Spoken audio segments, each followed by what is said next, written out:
movie exists. Ah, just what we needed. A gritty, neo-realistic reboot of the fucking Disney logo. Once upon a time in the hidden heart of France. Narration. Also, France has a hidden heart. The whole country's not even the size of Texas, and Texas's heart is where the stars at night are big and bright, so that shit definitely ain't hidden. Oh, how divine! That's right, kids, there's some extra singing in this bullshit so that we can pad the runtime and sell more tracks on iTunes. Between this and the Hunger Games, I'm starting to worry about Stanley Tucci becoming typecast as that dude that wears the f***ed up wigs, or that dude who will do anything for a paycheck. Who the hell has a door right behind the throne in the throne room? And why isn't it locked? Also, we know that there's a big-ass front door in this castle, but the Enchantress takes the side door to properly buzzkill the entire shindig. Repulsed by her haggard appearance, the prince turned the woman away. Yeah, he's a dickhead, but he's also probably pretty pissed this old lady crashed his party, demanded a room, and waved a flower in his face. When he dismissed her again, the old woman's outward appearance melted away to reveal a beautiful enchantress.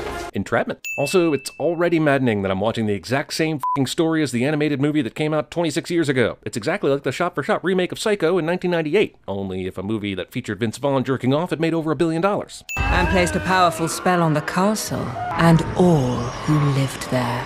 The Enchantress gave the prince 2 f***ing chances in 5 minutes to not be an asshole, and because he assholed, every motherfucker in the vicinity was screwed. For the Enchantress had erased all memory of them from the minds of the people they loved. That's an excellent attempt to close a plot hole opened by the animated movie, but it leaves me with a whole new set of questions. Did the Enchantress also erase all physical evidence of their existence, including portraits, letters, or things they've made? And I'm sure some mothers and fathers worked in the castle. Did their spouses suddenly think storks brought them their children, or they were miraculously conceived? If not, he would be doomed to remain a beast for all time. Or at least until the next reboot sequel, which should be coming out in roughly 14 months. Every day, like the one before. Harmonious Hermione. Bonjour! Bonjour! Everyone in this town opens up their window and doors at the exact same time, even though there are occupations like bakers and policemen and like that, which should be working at a much earlier hour. Bonjour! Background public intoxication incarceration is background. Have you lost something again? Well, I believe I have. Do I really need to point out that everyone in this movie that's set deep in France has English accents except for LeFou and Lumiere? I guess so. The director said, here, let's have you eat an apple in this scene. It'll make you look like even more of an ass. Hey, that's an actual ass eating an apple. Holy shit. Was this movie trolling us? Look, there she goes, her girl is strange, no question. This lyric made sense when adults were singing it in the original movie, but having a bunch of kids smart shame Belle makes me think Bill Condon promised all his nieces and nephews they could totally be in his movie. No denying she's a funny girl, that Belle. I can't tell who's a bigger dick in this situation. The girls for singing about how weird Belle is right in front of her, or Belle for almost stepping all over their clean clothes. Jesus, movie, I know you probably had a large floral budget, but this is all the flowers. Look at her, LeFou. My future wife. We interrupt this musical number to bring you some good old-fashioned Disney-sanctioned stalking. Ever since the war, I felt like I've been missing something. You know what the first movie was missing? More unnecessary Gaston backstory.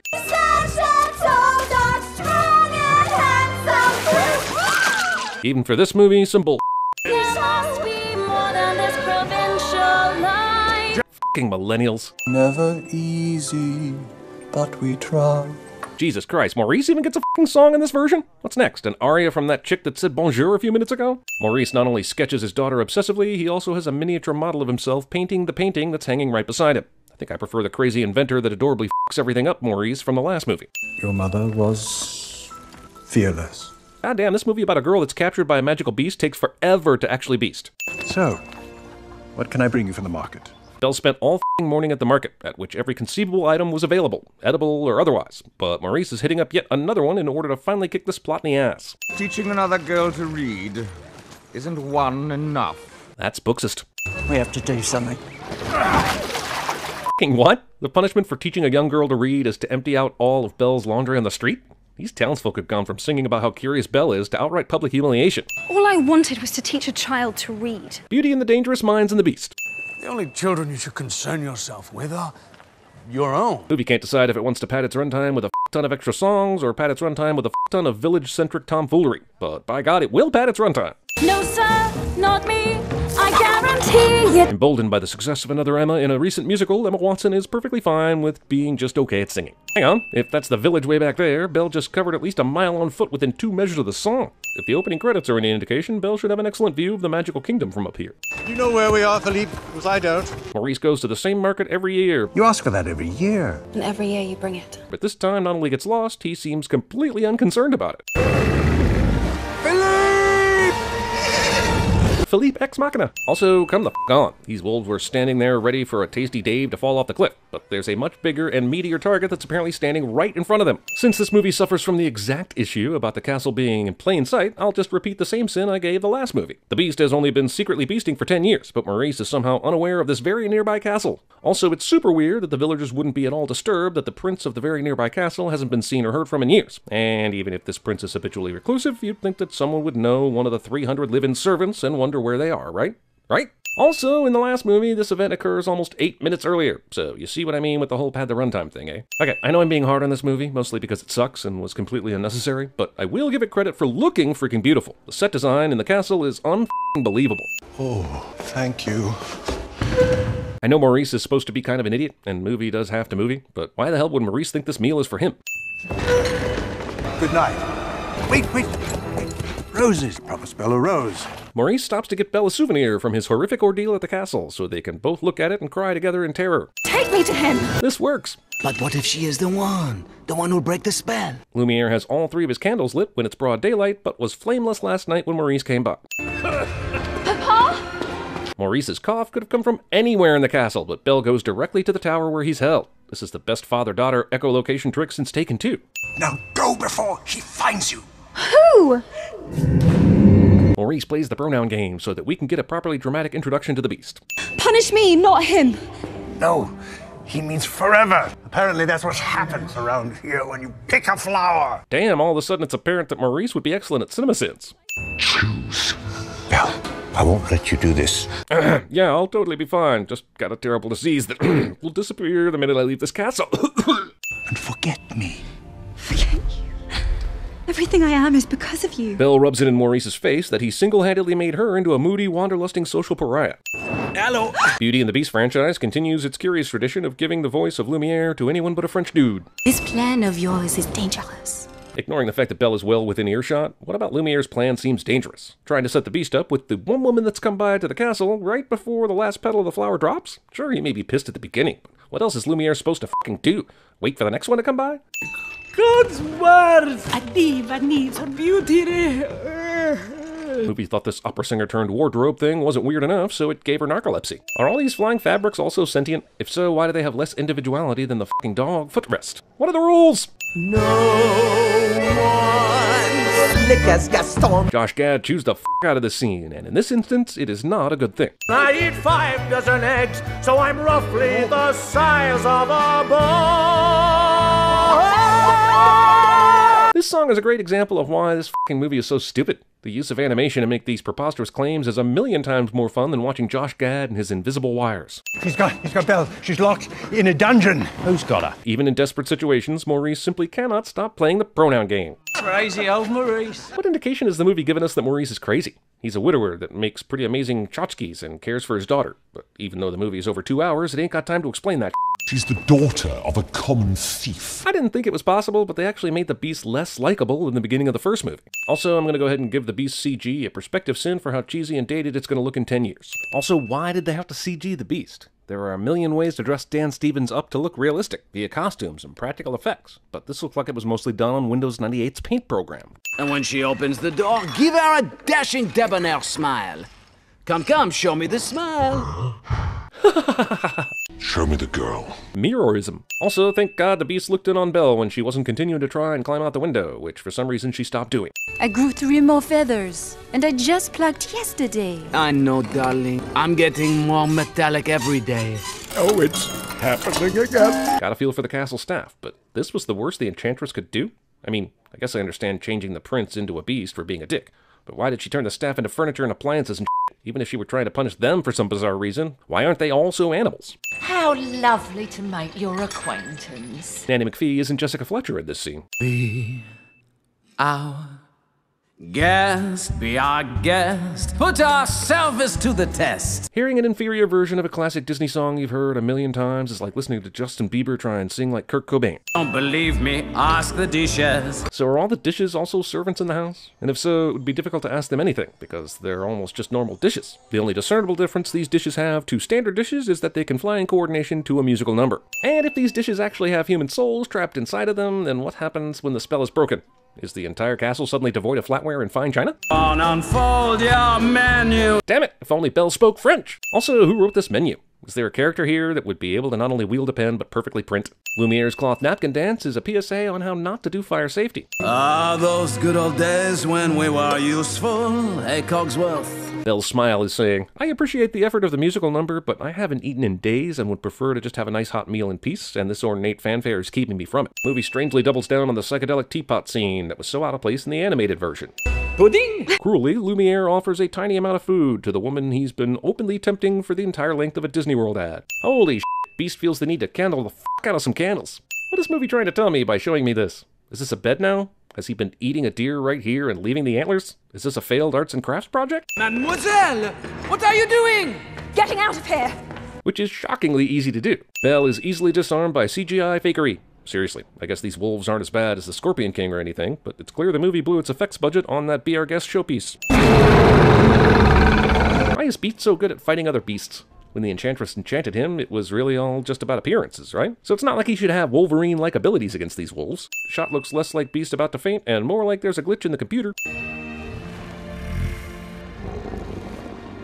Yes, Beast just saved Belle's life, and yes, we gotta get this creepy love story started. But for reals, why the hell would she not run here? He's literally said one nice thing to her during her imprisonment, and that was under duress from his servants. Let's say Beast did just get up, walk over, and hop on top of Philippe. How is Philippe able to walk after his experience with the wolves, plus carrying a 400-ish pound beast on his back? It was downed by lightning at the time, but now it's resumed an upright position. I guess the forest also has something to gain from the curse being broken, since it's currently f***ing with Maurice, and making him look insane to Gaston and all the other townspeople. That way. Definitely that way. I am done playing this game of yours. Gaston rode all this way with Maurice, but gets fed up right before the entrance of the magical forest. You shouldn't have been in the West Wing! Well, you should learn to control your temper! Belle's sick burn is much more painful to the Beast than the wolf bites.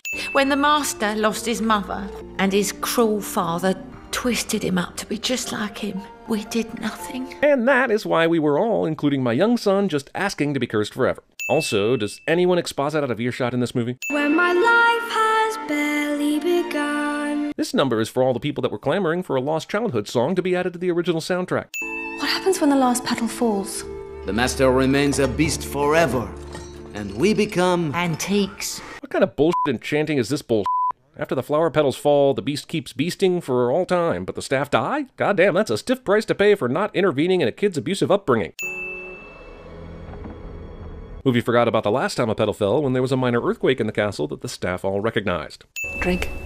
Thank you, Agatha. Agatha makes a rare appearance here to ex machina Maurice's situation and remind us that she's a character that will likely do the same to the whole movie by the end of it. Are you making jokes now?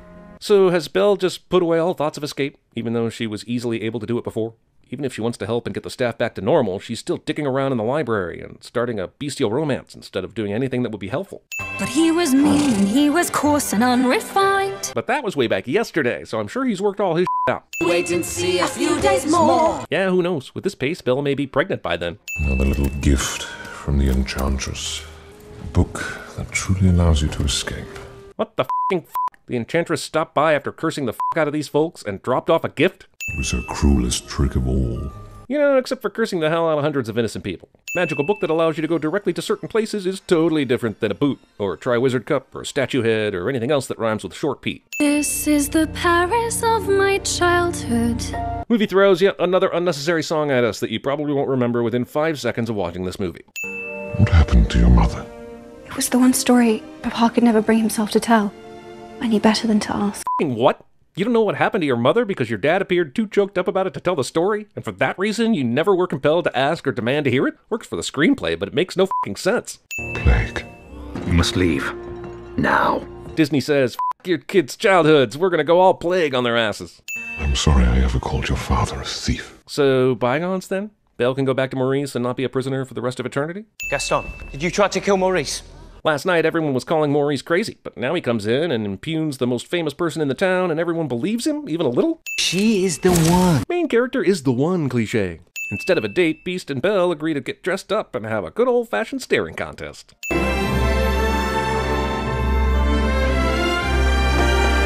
The animated version has much more amazing camera work and movie magic than this retread, but this does have 97% more move busting. Why can't the coat rack talk? Some of the staff members were turned into mute versions and some weren't. So does that mean the Enchantress went through them one by one? Now go. Our time is almost past. I was the one who had it all. Beast spends what he thinks are his final moments ratcheting up yet another forgettable addition to the soundtrack. Damn, they still have Maurice at the bar? He was accosted by Gaston's goons way back before the Beast even took a bath. Then he and Belle got all dressed up, danced to Discount Peebo Bryson, had their talk, mirrored, broke up, and Beast had time to sing an unnecessary song. Stop! From the brief close-up look of Maurice in the mirror that showed him struggling, Belle was not only able to glean his exact location, but timed her entrance to perfectly intercept the asylum wagon. The monster has her under his spell. If I didn't know better, I'd say she even cared for him. This is a ridiculous assumption to make on Gaston's part. I know he's a sandy butthole, but he's still trying to get with Belle, right? So why throw her under the bus in front of the whole town?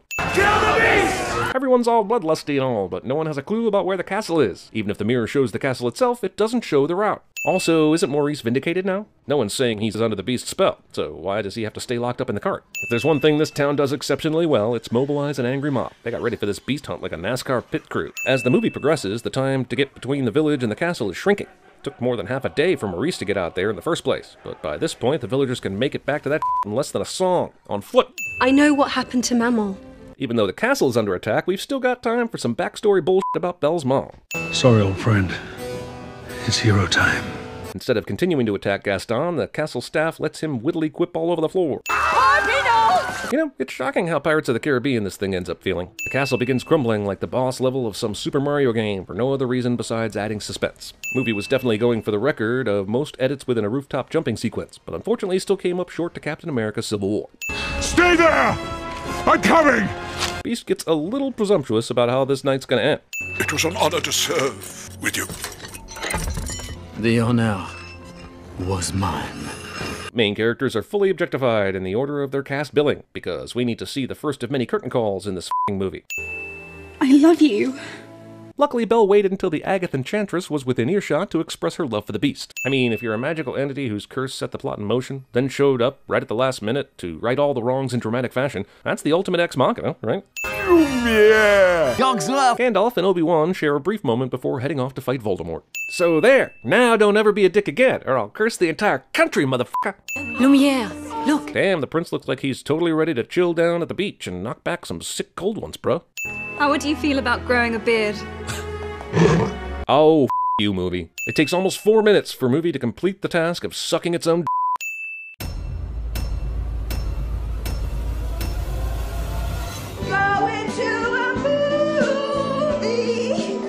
He taxed the village to fill his castle with the most beautiful people.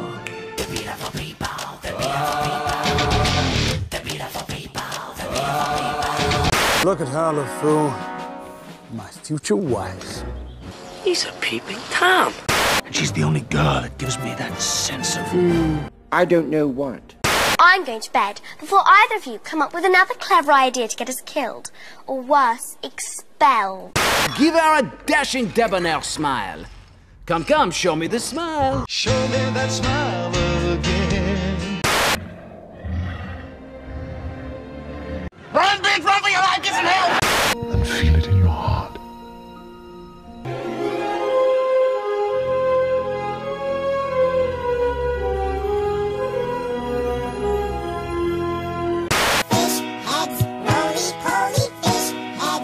You are the wildest, most gorgeous thing I've ever seen. Who are you? Who are you? I really want to know. Look at me. Look at me!